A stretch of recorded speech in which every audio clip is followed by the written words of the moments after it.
Hello, Bulldogs. Today we're going to focus on suicide awareness. This is what we focus on during the month of September. And this is a critical area, not only for teens, but also now adults. Everyone nowadays has been affected by a suicide, whether it's a friend or family member. And if any time throughout this presentation you feel uncomfortable, please let myself know or an adult so that you can come and talk. We need to support one another. So suicide has no boundaries. It doesn't matter who you are.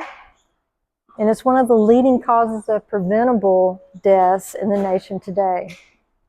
It's the second leading cause of death in ages 10 to 24.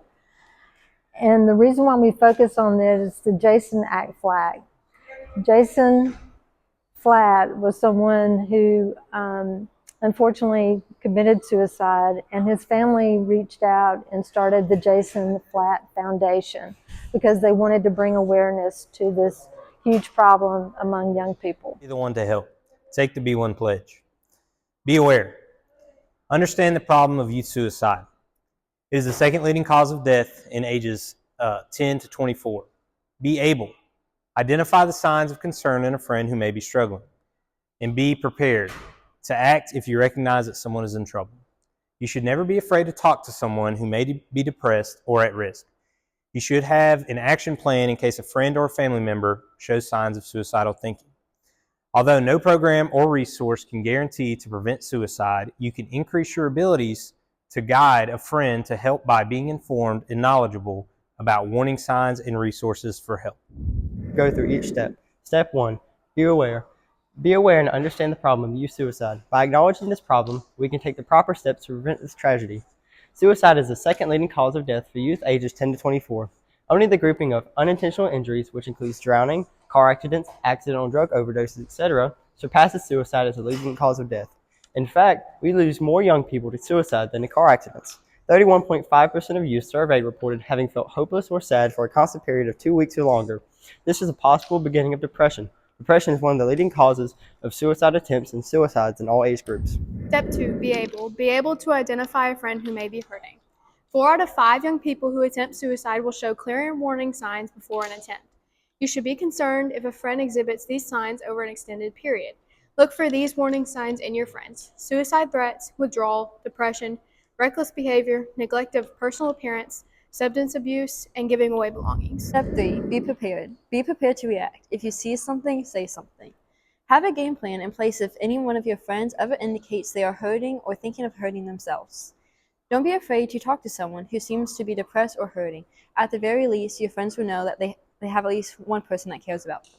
You do not give a person ideas about suicide by talking about it.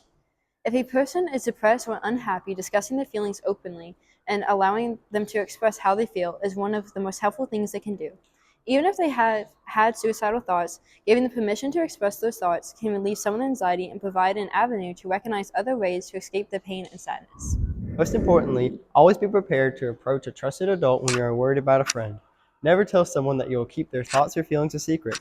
Be willing to risk a friendship to save their life. Where can you get help? Your favorite teacher or coach, parents, clergy, a counselor, your doctor, a trusted adult, or your local mental health center. Here are more preparedness resources for Suicide Prevention Month. There's the Crisis Line, National Suicide Prevention Line, the Crisis Text Line, and an app, the Jason Foundation smartphone app. It's a free app that includes topics such as warning signs, elevated risks, the do's and don'ts of helping a friend, and more resources. Here's once again the Suicide Prevention Lifeline. Congratulations, you have completed the Be One pledge. You are now prepared to be aware, be able, be prepared. Working together, we can help ourselves and friends find the help needed should they be struggling with life's issues or thoughts of suicide. Share that you have taken the Be One pledge with others via social media. So now it's your opportunity to be the one and to be aware, be able, and be prepared to always take action when necessary. So right here we have an activity for y'all to partake in. You have a poster that y'all can make, some supplies in here, glue sticks, some flyers, just to make a poster like this, to remember and to remind yourselves to be the one. And don't forget that when you finish your poster to take a picture and send it to Miss Miller.